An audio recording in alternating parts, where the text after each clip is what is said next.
Hello everyone. आज हम start करने जा रहे हैं एक नया चैप्टर एटम्स एंड मॉलिक्यूल्स।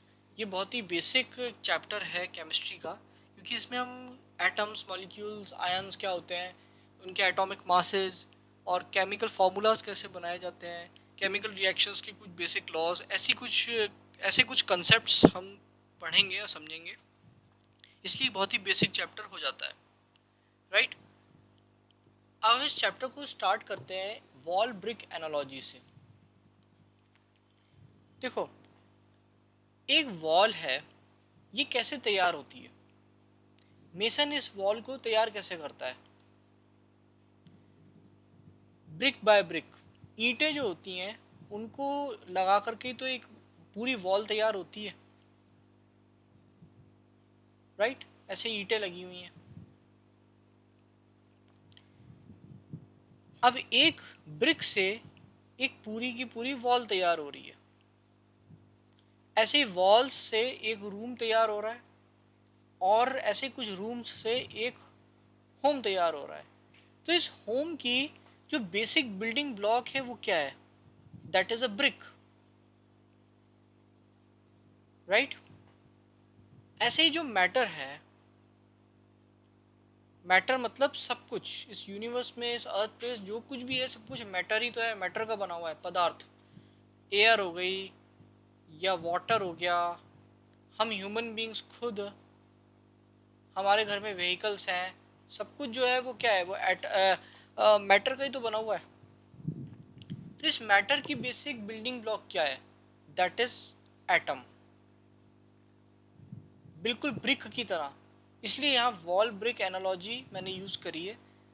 ये जैसे वॉल है, इसके लिए जो फंडामेंटल यूनिट क्या है, दैट इज ब्रिक, उससे पूरा एक घर तैयार हो रहा है।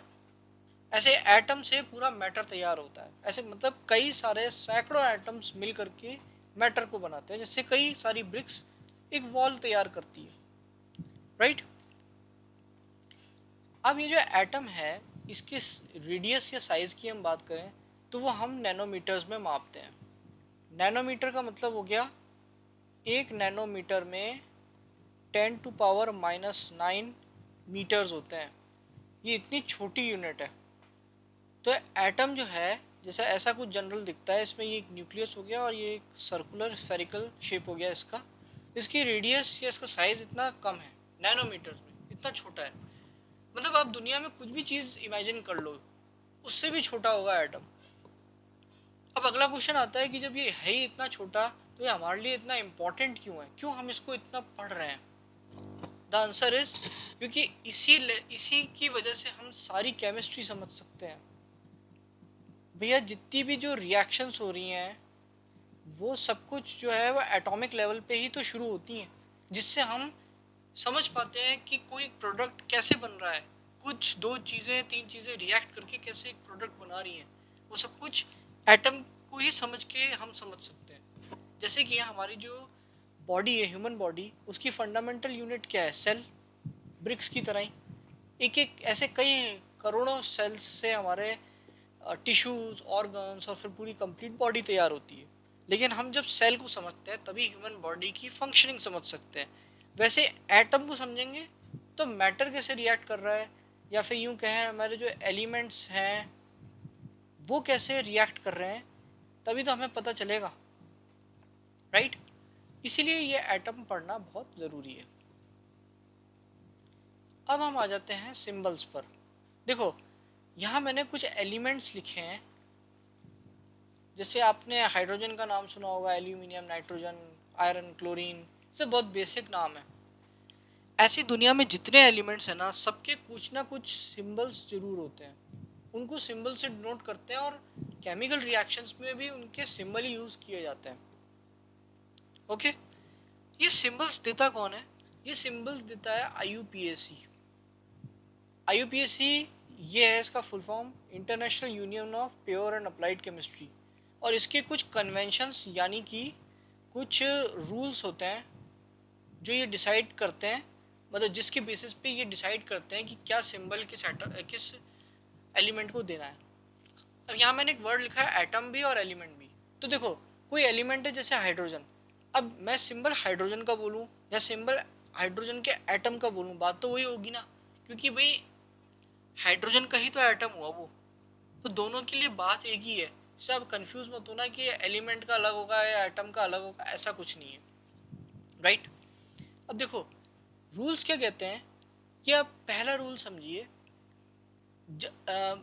एक बात मैं आपको पहले बता दूं कि IUPAC एलिमेंट्स के नाम डिसाइड करता है और उनके सिंबल भी। अब नाम इंग्लिश लैंग्वेज में भी होते हैं जनरली, लेकिन जैसे ग्रीक, लैटिन और जर्मन भाषाओं में भी नाम होते हैं जिनको IUPAC ने स्टैंडर्ड मान लिया है। अब अगर नाम इंग्लिश में है तो रूल ये कहता है कि इंग्लिश लैंग्वेज का जो वर्ड है उसमें पहला या फिर पहले दो अक्षर उनको कंसिडर किया जाएगा सिंबल बनाने के लिए। और दूसरा रूल ये कहता है, ये बहुत ही काम का रूल है, कि पहला लेटर हमेशा कैपिटल होगा और दूसरा हमेशा स्मॉल होगा। ये हर जगह फॉलो होने वाला है। अब मैं एग्जांपल ले लेता हूँ।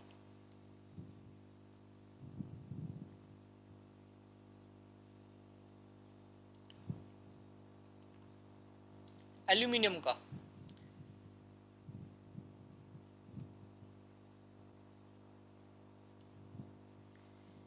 तो देखिए एल्यूमिनियम जो है ना, उसमें हम पहला अक्षर ए और दूसरा एल, इन दोनों को कंसिडर कर लेंगे और इसका सिंबल हो जाएगा AL।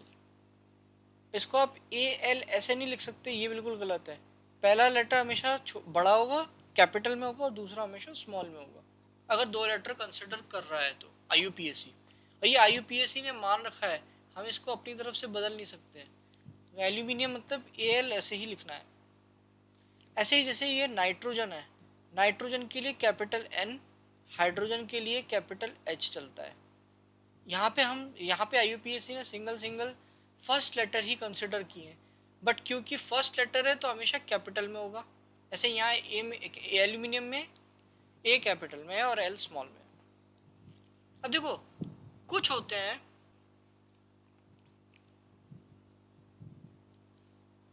जिसमें क्या है, पहला लेटर तो कंसिडर करेंगे नाम का, लेकिन कोई दूसरा लेटर कंसिडर नहीं करेंगे, कोई तीसरा चौथा ऐसा कोई लेटर जो लेटर लेटर अपीयर हो रहा है वो कंसिडर करेंगे। जैसे कि क्लोरीन है, क्लोरीन में C यूज में आता है और L यूज में आता है। ये IUPAC ने कन्वेंशन सेट किया है, इसलिए इसको लिखेंगे CL। लेकिन देखो C हमेशा कैपिटल होगा और L छोटा ही होगा, जो कि ये वाला रूल है ना, ये वाला रूल तो हर जगह फॉलो होने वाला है कि पहला कैपिटल में और दूसरा स्मॉल में। ऐसे ही अपने जिंक का नाम सुना होगा, जिंक। देखो हमने इसमें Z और N लेते हैं, फर्स्ट और थर्ड लेटर लेते हैं। कहने का मतलब ये है, ये भी एक एग्जांपल हो गया। अब ये जो फोर्थ है ना, अगर नाम ग्रीक या लैटिन या जर्मन भाषा में है, जैसे मैं आपको बताऊं, ये जो आयरन है ना, इसको IUPAC फेरम बोलता है, इंग्लिश में आयरन बोलते हैं। फेरम में लैटिन भाषा का शब्द है। सोडियम को नेट्रियम और पोटेशियम को केलियम बोलते हैं। तो इसलिए इनके जो सिंबल हो गए ना, आयरन में फेरम है ना तो Fe, नेट्रियम में तो Na और पोटेशियम है तो K, ये कंसिडर हो गया सिंबल्स।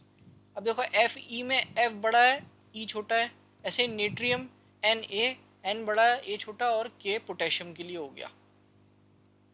ये NCERT के एग्जाम्पल्स मैंने लिए हैं, आपको ये याद रखने हैं नाम जो इनके लैटिन भाषा के वर्ड्स हैं, राइट। ये हो गए रूल्स। अब देखो एटम कभी भी अकेला एग्जिस्ट नहीं कर सकता है। एटम हमेशा या तो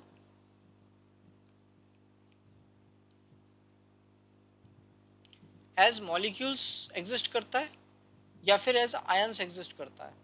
आयन का मतलब होता है चार्ज्ड पार्टिकल्स,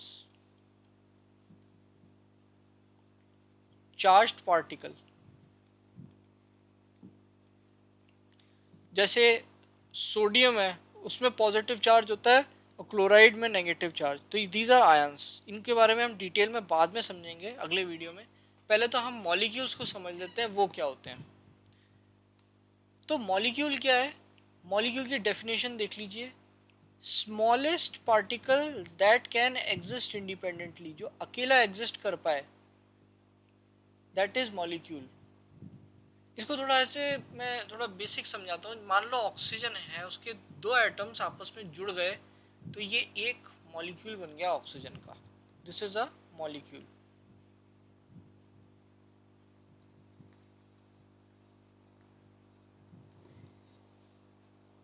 और ये इंडिपेंडेंटली एग्जिस्ट कर सकता है, अकेला ऑक्सीजन का एटम एग्जिस्ट नहीं कर सकता।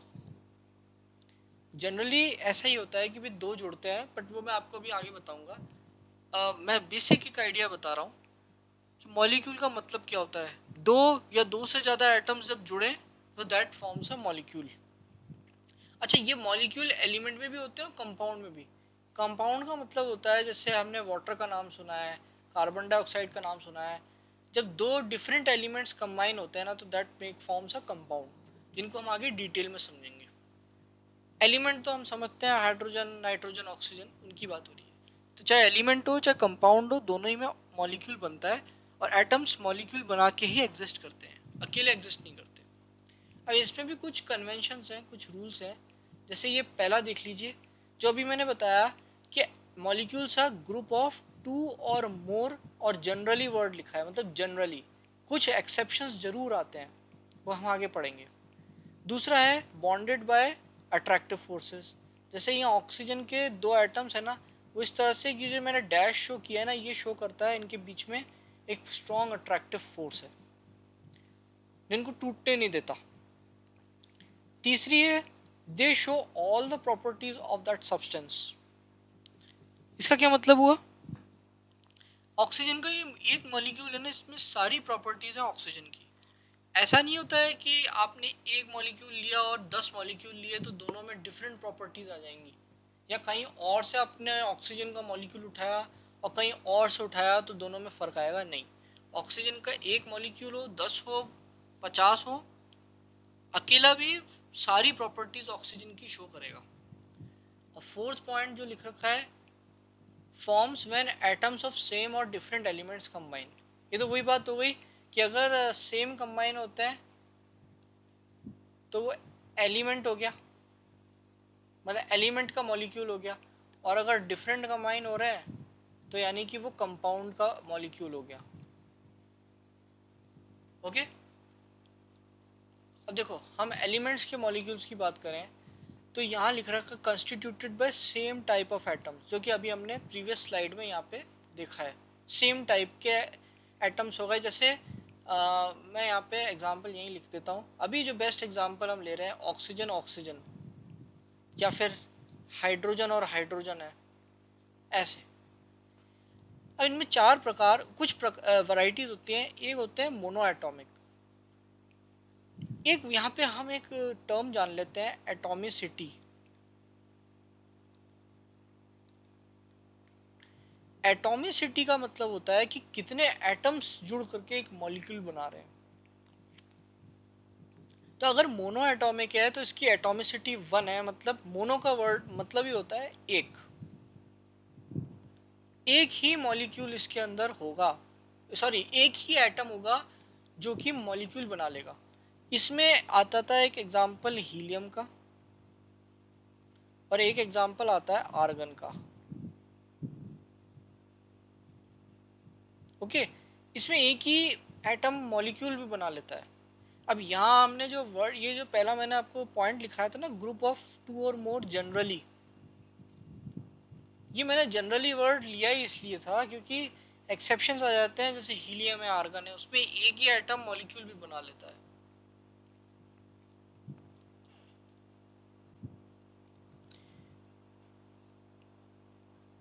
फिर यहाँ आप देखिए, कुछ होते हैं डाया एटमिक।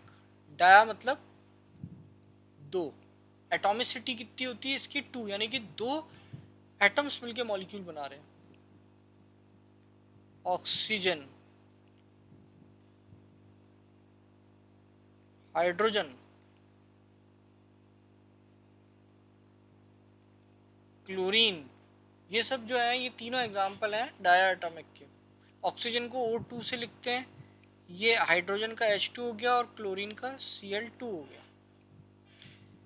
राइट। अब देखिएगा, कुछ होते हैं टेट्रा एटॉमिक। टेट्रा का मतलब होता है चार, चार एटम मिलके एक मॉलिक्यूल बना रहे हैं। इसका बेस्ट एग्जांपल है फॉस्फोरस। एक्चुअली फॉस्फोरस में क्या होता है, ऐसे ये चार जो एटम है ना फॉस्फोरस के, ये कुछ इस तरीके से एक दूसरे के साथ में बॉन्डिंग करके एक स्ट्रक्चर में मॉलिक्यूल फॉर्म करते हैं। इसको बोलते हैं टेट्राहेड्रा।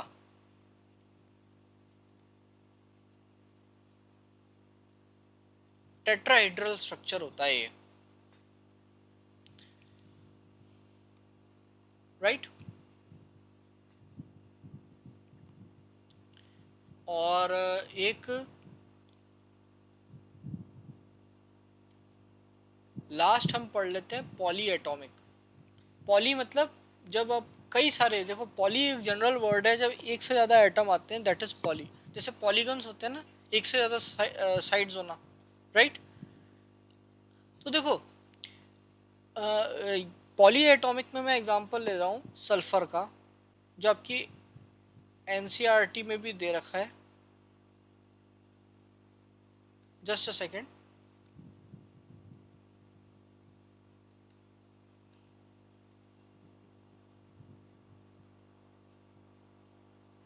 सल्फर को S8 से लिखते हैं हम। यहाँ देखिए आप, 8 S जो सल्फर एटम्स है ना, वो मिल करके और एक मॉलिक्यूल बनाते हैं। इसका स्ट्रक्चर कुछ ऐसा होता है,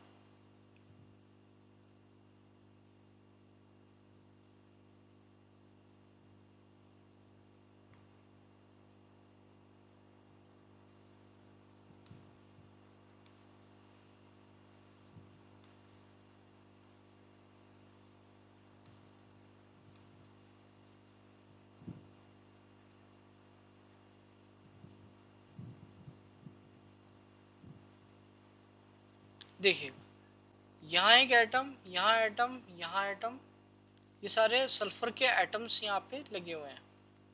कितने हो गए, 1 2 3 4 5 6 7 और 8। इसको हम क्राउन